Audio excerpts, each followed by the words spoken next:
नमस्कार मंडळी, आज आपण एकदम सोप्या पद्धतीने डांगराचे म्हणजे भोपळ्याचे घारगे बघणार आहोत. करायला एकदम सोपे, एकदम योग्य प्रमाणात सांगितलेले आहे आणि एकदम मऊ लुसलुशीत असे भोपळ्याचे घारगे होतात. व्हिडिओ शेवटपर्यंत नक्की बघा.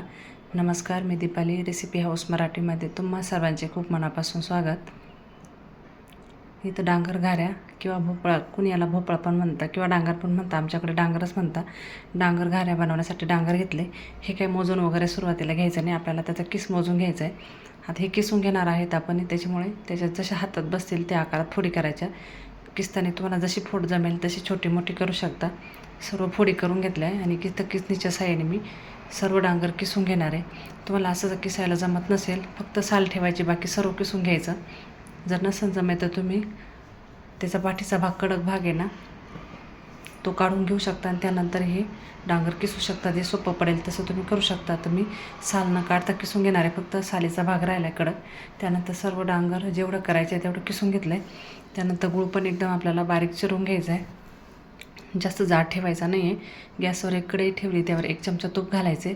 त्यानंतर आपण जो डांगराचा किस घेतला आहे ना, तो मोजून घ्यायचा आहे. इथे 3 वाट्या घेतला आहे, त्याच्या अर्धा आपल्याला गूळ घालायचं आहे. 1.5 वाटी कापलेला गूळ घालायचा आहे.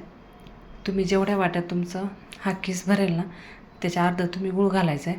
एकदम परफेक्ट प्रमाण होतं, अजिबात जास्त गोड नाही किंवा फिकं होत नाही. तुम्हाला खूपच कमी गोड आवडत असेल तर 1 सव्वा वाटी घातला तरी चालेल, पण आपण यामध्ये गव्हाचं पीठ पण घालणार आहे, त्याच्यामुळे 1.5 वाटी एकदम परफेक्ट होतं. गूळ डांगरात घातल्यानंतर बघा पाणी सोडतं, लूज होतं. त्यानंतर आपल्याला असं पूर्णासारखं आटवून घ्यायचं आहे. त्यामध्ये आपण पूर्णात कशी उलटणी उभी केल्यानंतर पडत नाही, या प्रमाणात आपल्याला असं घट्टसर करून घ्यायचं आहे. खूप सैल ठेवायचं नाही, सैल ठेवलं का खूप पीठ बसतं आणि मग डांगर घाऱ्या व्यवस्थित लागत नाही. मस्त आपलं 7 ते 8 मिनटं शिजवून घेतलं आहे. थंड झाल्यानंतर त्यामध्ये वेलची पूड घालायची आणि गूळ घातल्यामुळे जायफळ तर घालायचं, म्हणजे चव एकदम छान येते. आता त्या ज्या वाटीने किस मोजून घेतला होता, गूळ मोजून घेतला, त्याच वाटीने 1 वाटी पीठ घातले. सुरुवातीला 1 वाटीच घातले, म्हणजे जसं लागेल तसा अंदाज करून घालायचं. खूप घट्ट गोळा नाही मळायचा, मग ते डांगर कमी आणि पीठ जास्त लागतं. तर बघा थोडंसं सैलसर वाटते. मग आणखी अर्धी वाटी पीठ घातले. मग साधारण 3 वाटी किसासाठी 1.5 वाटी गूळ आणि 1.5 वाटी पीठ लागले. या प्रमाणात असं सैलसर पीठ भिजवून ठेवले. हाताला थोडंसं पाणी लावायचं आणि मग हातामध्ये पीठ घ्यायचं, अजिबात हाताला चिटकत वगैरे नाही. बघू शकता मस्त, खूप लूज नाही आणि खूप घट्टही नाही, अशा प्रमाणात झाले.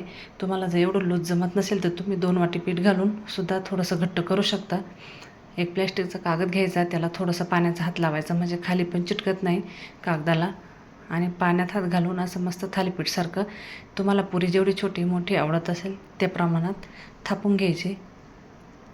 तुम्ही छोट्या पण करू शकता. तर बघा मस्त अशी आपली पुरी थापून झाली. तेल तापायला ठेवलं आहे. तेल छान तापून घ्यायचं आणि मध्यम गॅस करायचा, कारण गुळाचा पदार्थ आहे ना, मग जास्त लवकर करपतो आणि आतून कच्चा राहतो. तेल तापून मिडियम गॅस केला आहे आणि त्यामध्ये तेलामध्ये सोडायचं. तर बघू शकता टम्मा अशी पुरीसारखी ही भोपळ्याची पुरी फुगते. खायला ते एकदम चविष्ट आणि एकदम जबरदस्त लागते. 2-3 दिवस आरामात टिकते. तर बघू शकता मस्त अशी आपली पुरी झाली आहे.